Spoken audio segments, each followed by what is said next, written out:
I'm not an expert on the business case for LNG. I reckon that as long as it's private money and not taxpayers' money, any risks that are associated with those investments is up to these folks. What does worry me is the potential impacts of BC's very aggressive development of an LNG industry for public goods, and in particular climate change. I don't expect the private investors to take public goods into account. That's the government's job. And there, I think it's pretty troubling that climate change remains the elephant in the LNG room. At best, it's selectively trotted out as a party animal on occasion, rather than being acknowledged for the very large beast that it really is, with potential to wreak havoc on both provincial and global greenhouse gas emissions targets. So let's consider first the provincial and then the global scenario. Within BC, natural gas production and export will entail a lot of greenhouse gas emissions from wellhead to tanker. Fracking is more emissions intensive than conventional gas production, most notably because there is more leakage of methane, which is a very potent greenhouse gas during fracking operations. BC also has relatively high levels of CO2 present in one of the shale gas reservoirs that's under consideration, and that CO2 would have to be stripped out before the gas would be marketable. If that gas is simply vented to the atmosphere, that's another significant source of greenhouse gases. And finally, it is extremely energy intensive to compress a gas into a liquid, and that's only necessary if we're exporting the gas rather than using it within the province. One estimate was that the first 3 LNG plants, at least one of which was quite small, would use 85% as much electricity as all of the households in the province. If you're then talking about 4 or more LNG plants, each exporting 1 million tons per year, the energy needs could be quite extraordinary. If that comes from hydro, we're going to need a lot more dams, and that energy also, that clean energy, will not be available to substitute for fossil fuels within Canada. If that energy comes from burning a fraction of the gas to run compressors at the LNG plant, that's going to produce a lot of greenhouse gas emissions. So what kind of emissions are we talking about? What scale? It's actually a bit hard to say because, quite remarkably, the provincial government isn't talking about this. At one point, I asked staff in the Climate Action Secretariat for an estimate and was told that the first 3 plants, assuming the first 2 of those were hydropowered, could release as much as 16 million tons of greenhouse gas emissions per year. Obviously, that'll be a lot higher with more plants and if the compressors are run by natural gas. A recent report by Clean Energy Canada concluded that from well to tanker, a standard LNG plant will typically entail about 1 ton of greenhouse gas emissions per ton of LNG ship, but a world-class one, sort of adopting the best practices at each step of the process, could lower that by as much as 2/3. So with a provincial target of about 40 million tons of LNG per year, that suggests a range between 13 and 40 million additional tons of greenhouse gas emissions per year. That's a pretty big range, but the Climate Action Secretariat's own figures are within that range.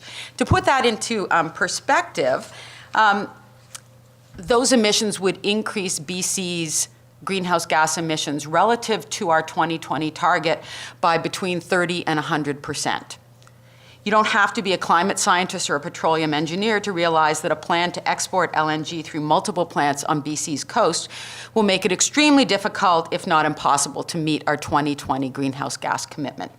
So let's turn to the global scale. There's reason to believe that Premier Clark is well aware of the potential impact on BC's greenhouse gas emissions, since at one point last year she mused that we might have to revisit our 2020 targets in light of the LNG strategy.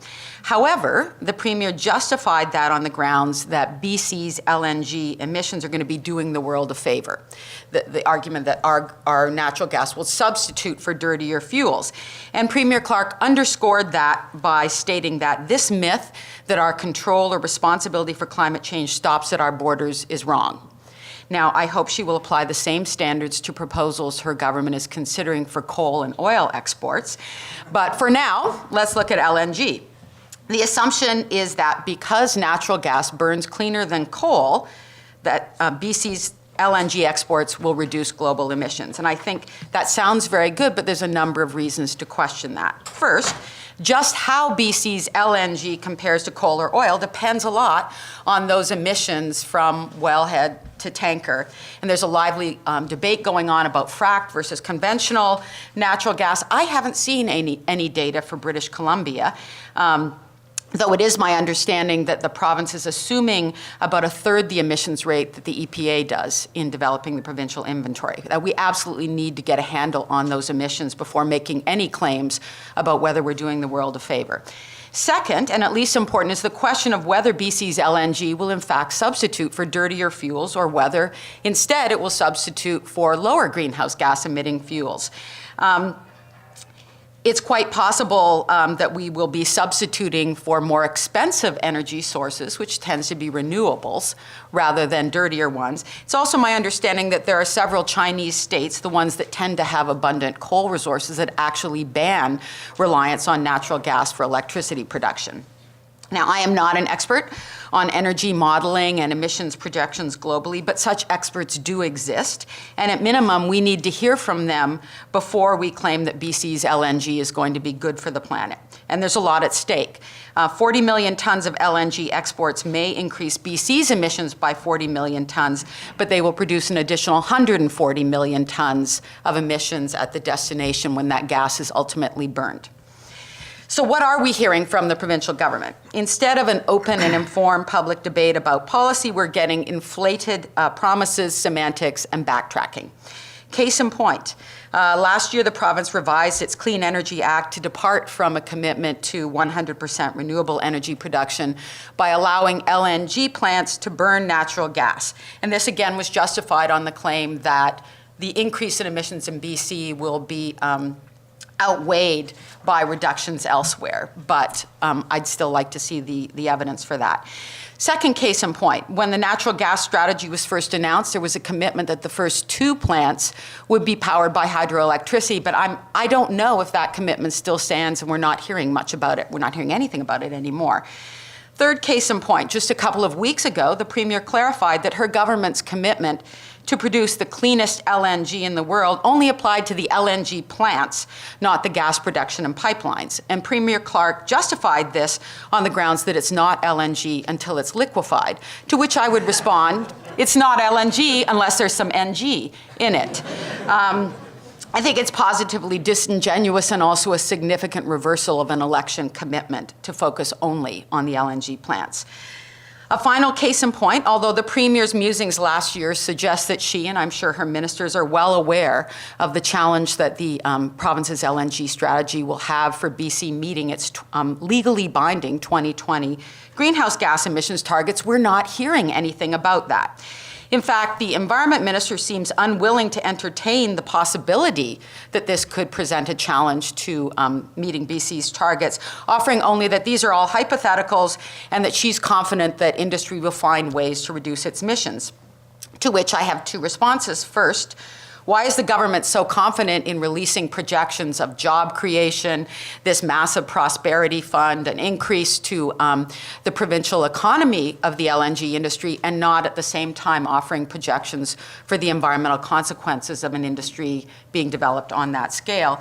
And second, the minister shouldn't be waiting optimistically for the industry to come up with new ways to reduce its emissions. It's her job to regulate the industry and make sure that they do so.